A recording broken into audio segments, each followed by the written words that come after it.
Yun, magra-ride tayo ngayon mga tol. Papunta tayo ng Dingalan Aurora gamit si Black Mamba. Ito drone. Ito mga gamit. Tanggalin ko muna to kasi baka mag-overheat. Okay, let's go. Dapat Baler ang punta ko ngayon mga tol eh. Kaso may nagsabi na red alert daw sa Baler gawa ng mga NPA. Ride safe lang tayo. Ang takbuhan lang 60 to 100. First time ko papuntang Dingalan Aurora. Kanina nagpagasolina ako ng 500. Ewan ko kung aabot ito hanggang Tarlac kasi dadaan ako ng CCLEX.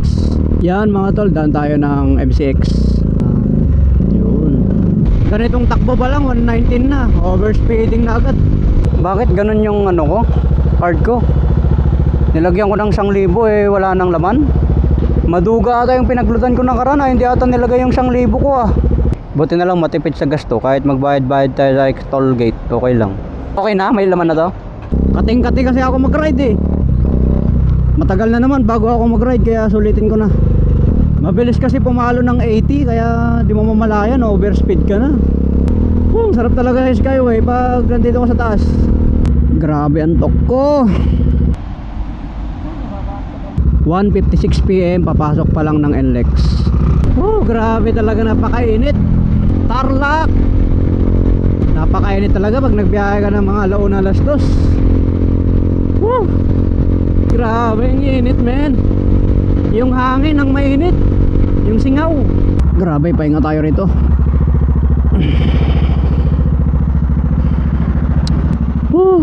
Nakakantok magbiyahe.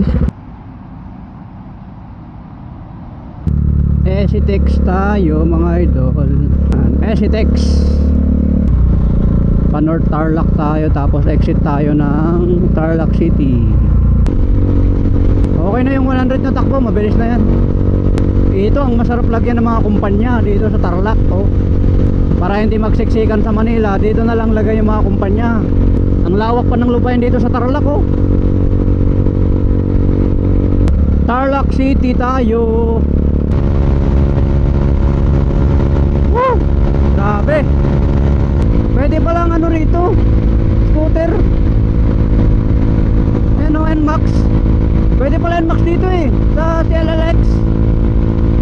Nakapasok yung NMAX. Cabanatuan City na tayo mga idol. Sakto 4 PM, Cabanatuan na tayo. Papunta na tayo ng Dingalan Aurora. Siguro makarating tayo doon mga 5. Ganda naman ang daan dito sa Cabanatuan. Sarap magbiyahe talaga mga idol. Palamig muna tayo ng buko. Boss, meron ba?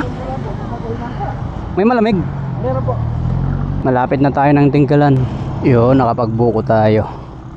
Yan kay sir. Buti na lang may nakita tayong buko. Ay, sarap talaga pag buko. Pag ganitong nagbabiyahe, buko talaga masarap. Sabi niya 45 minutes na lang, nasa Dingalan Aurora na ako.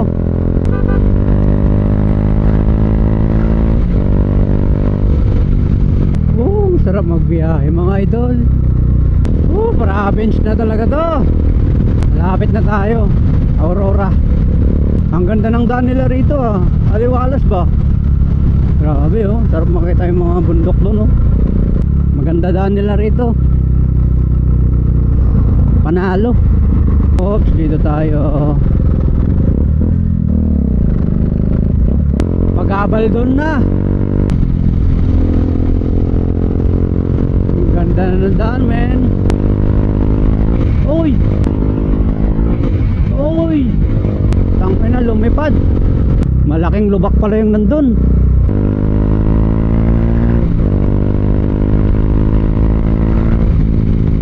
Grabe, bulubundukin din pala rito.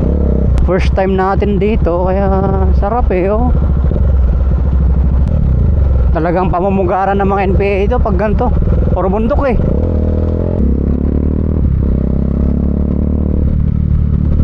palayan din pala rito.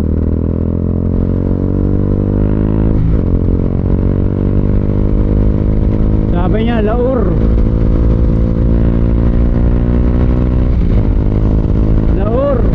Yeah.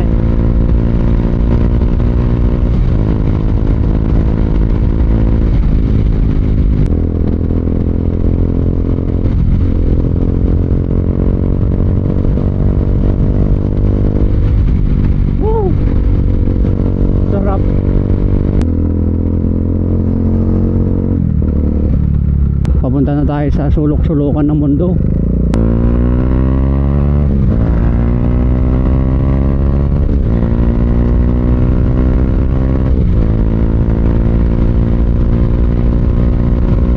Yeah. Uy. Ito pala ang gabal dun. Wow, sexy ng likod oh. Maganda ng daan dito. Napakasarap, Kuya Eddie. Napakasarap naman maglakbay dito.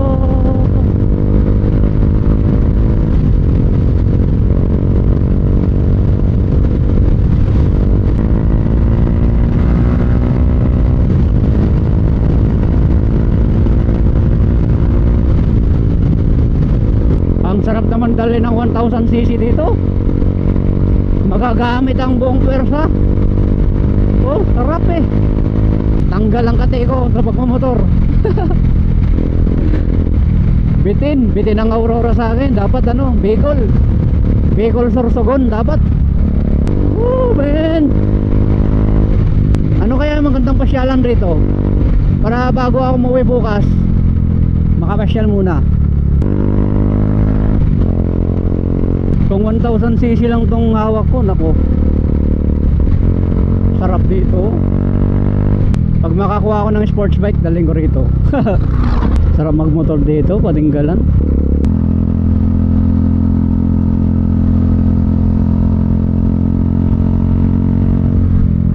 Papuntang Bungabon, Baler, Gabaldon. So, diretso lang tayo. Wow! Sarap naman dito, man! Sarap dito, man. Ano kaya yan? Palipad nga ako ng drone dito. Wow, wow, mga kubo-kubo oh. Sarap pala rito. Grabe pala rito. Sarap. May mga kubo-kubo pala sa gitna. Paano pag lumaki yung ilog? Edi tanggal lahat ng kubo. Malayo pa pala tayo, men. Saan ba to? Nueva Ecija. Ah, Gabaldon. Picture. Narating ko rin ang tinatawag nilang Gabaldon. Ikaw pala ang Gabaldon, ha? Ikaw pala si Gabaldon. Sarap pala tumambay dito, oh. Oh, aliwalas.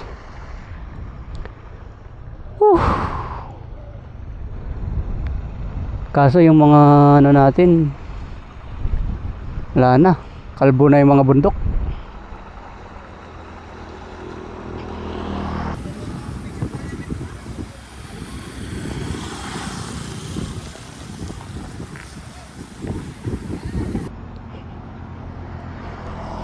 Yan guys, saktong 5 PM andito na ako sa Gabaldon.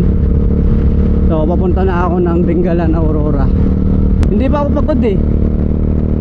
Basic lang yung takbo eh. Malapit na tayo. Ang ganda naman mamasyal dito. Ito na ata yung sinasabi nilang straight dito ah. Mabuhay Kalabasa.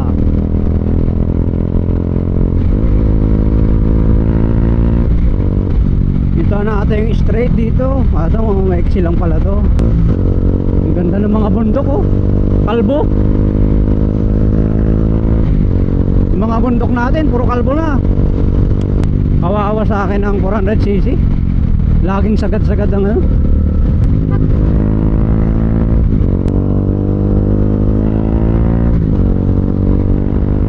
Tayo sa tabing dagat.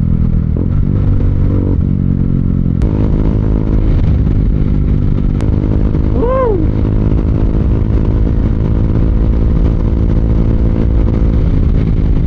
Sarap, man.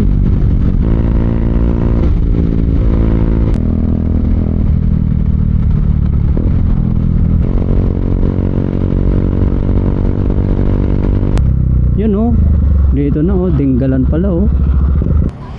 Ito pala yun. Dinggalan Aurora.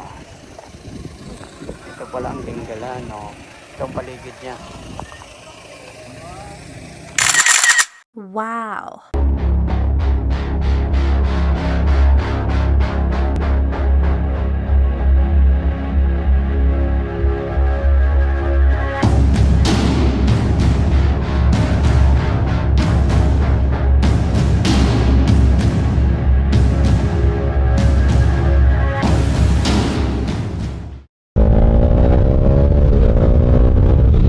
Okay mga tol, ang gagawin ko ngayon maghanap ng tutulugan. Transient Room Resort and Cottage. Sarap mamasyal talaga. Wala namang gagawin dito eh. Baka tamang tanggal ka lang sa ride. Oh. Sakto, alas 6 na. Sarap oh. Lakas ng alon paghapon na. Ang gagawin ko, mag-search na ako ng hotel. Guys, ito yung nakuha kong kwarto. 1.5. Yan. Loob siya ng gate. Ayan. Malaki siya, yan. Ito yung loob niya. May sariling lababo. Yan. 1.5. Oh. Tapos CR. Ito yung CR nila. Normal lang na CR. Walang shower, no? Yung ganyan lang. Okay lang, sanay naman tayo sa ganyan eh. Basic. Ang importante lang sa akin, meron akong tulugan na may aircon. Ang wifi kasi nila nasa labas, so hindi abot dito. Magde-data na lang siguro ako. Sa loob niya, so malaki siya. Oh. Pang couple ba? 1.5. So mamaya maghanap ako ng kainan sa labas kung saan pwede kumain. And eatery. Kambing.